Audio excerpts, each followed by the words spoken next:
Hedging a short position is quite simple. You are not at risk of losing premium. Uh, Premium spent to take a long position in an underlying. You're just at risk that the stock dumps below the strike that you sold. You collected premium, but you want to hedge the possibility that this underlying goes below your strike by expiration. And so obviously there's many ways to do it. You could short an underlying at the same rate of your delta. So if you have a short 60 delta put, you're going to sell 60 shares of stock against that one option. As opposed to selling 100 shares of stock against that one put.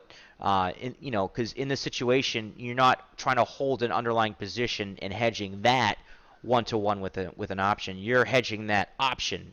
And so by hedging one-to-one, you're at risk that if the stock actually does rise like you anticipated, you're going to lose more money on that 100 shares of stock that you sold against your one put. So keep that in mind. You want to stick to the delta if you're hedging with the underlying.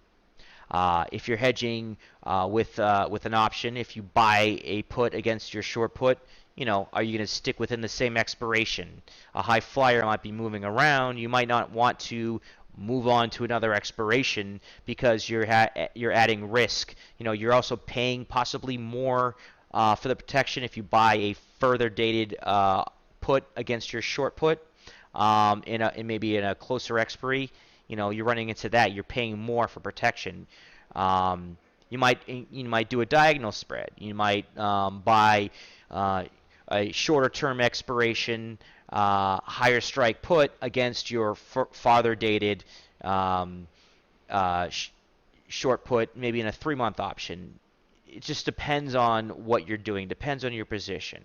And obviously that means that your hedging style is going to change depending upon the expiration put that you're trading. It depends upon, your experience hedging short puts. That's going to develop over time. And I would suggest starting with a short vertical put spread. Maybe you might move into a time spread after that. But again, that's going to develop over time. And it's going to be different per underlying. And just stick with the basics at first is my suggestion.